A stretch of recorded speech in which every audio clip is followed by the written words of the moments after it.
Lamba talks में जो होने वाली कल गुफ्तगू थी उसके बीच में रुकावट क्या आई, तो उसकी वजूहात ये है कि 5 रीजंस हैं जिसके ऊपर दोनों जो अतराफ हैं उनका फिलहाल एग्रीमेंट नहीं हो पा रहा है। अमेरिका और ईरान के दरमियान जो 5 बड़े इख्तलाफात हैं उनमें सबसे पहला जो इख्तलाफ है वो ये है कि वो जौहरी तनाज़े हैं।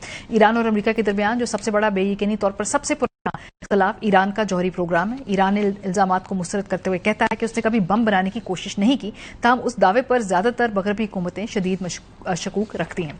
दूसरा लबनान का इशू है। लबनान के खिलाफ जारी इसराइली कार्रवाइयां मुज़ाकरात शुरू होने से पहले ही उन्हें मुतासर करने का सबब बन रही थी। ईरान का कहना है कि लबनान में जंगबंदी भी मुआहदे का हिस्सा है, ताहम अभी तक भी लबनान में जंगबंदी के आसार नजर नहीं आ रहे। तीसरा बड़ा इशू आबनाए हुर्मुज है। एक और बड़ा मसला है अहम तेल बरदार जहाजों की गुजरगाह आबनाए हुर्मुज। ईरान इसे खुद मुख्तार ईरानी पानी करार दे रहा है और ऐसे नए कवायद की बात कर रहा है जो ये तय करेंगे कि यहां से कौन गुजर सकता है और किसे इजाजत नहीं होगी। असासों की बहाली भी एक बड़ा इशू है। ईरान कई दहाइयों से सख्त बैन अल-अक़वामी पाबंदियों का सामना कर रहा है। किसी भी मुमकिन मुआहदे के हिस्से के तौर पर वो अमरीका और अपनी बरादरी की जानिब से आयद तमाम पाबंदियां खत्म करने का मुतालबा कर रहा है। और 5वां बड़ा इशू है ईरान के इलाकाई इत्तेहादी। ईरान के खित्ते में मौजूद इत्तेहादियों ने तेहरान को खित्ते में खास असर व रसूख दिया है।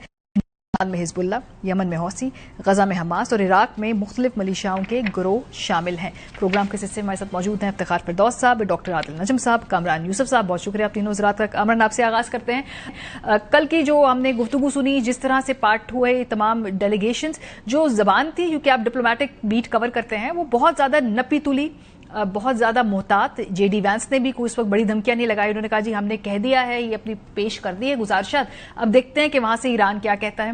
लेकिन प्रेसिडेंट ट्रंप ने अब से थोड़ी देर पहले ट्वीट की है आबनाए हुर्मुज का मुहासरा करने के हवाले से, और फिर जो ईरानी पासदरान हैं उनका जवाब आया है जिसमें उन्होंने कहा है कि कोई इसकी तरफ बढ़ेगा तो फिर हम भी उसको मैली आंख से नहीं देखने देंगे। सो अभी फिलहाल कल से लेकर आज तक की जो डेवलपमेंट में इसको आप किस तरह से देखते हैं?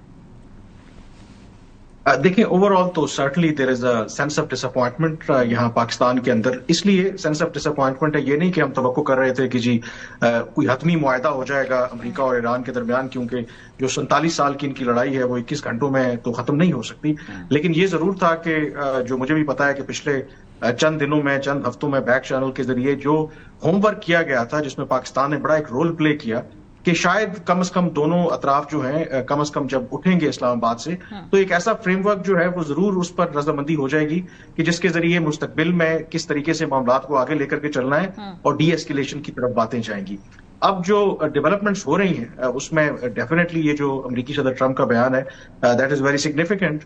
लेकिन देखने वाली इसमें ये बात है कि क्या ये जो उन्होंने अभी स्टेटमेंट दिया है एस्केलेट करने का मकसद ये है, क्योंकि अभी भी 8 दिन बाकी हैं जो आर्जी सीज फायर है, क्या अभी भी एक मुमकिन जो डील है दोनों जो साइड्स हैं वो ब्रिज कर सकती हैं अपना डिफरेंस?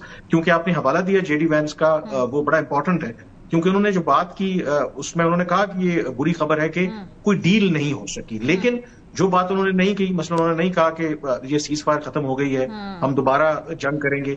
फिर उन्होंने ये भी कहा कि जो प्राइवेट डिस्कशंस हुई हैं उसको वो पब्लिक में नहीं कहेंगे। तो इसका मतलब है, और दूसरी तरफ से जो ईरान है, अगर उनका बयानिया भी देखें, उनका भी ये कहना है कि जो डिप्लोमेसी है वो खत्म नहीं हुई, दरवाजे बंद नहीं हुए।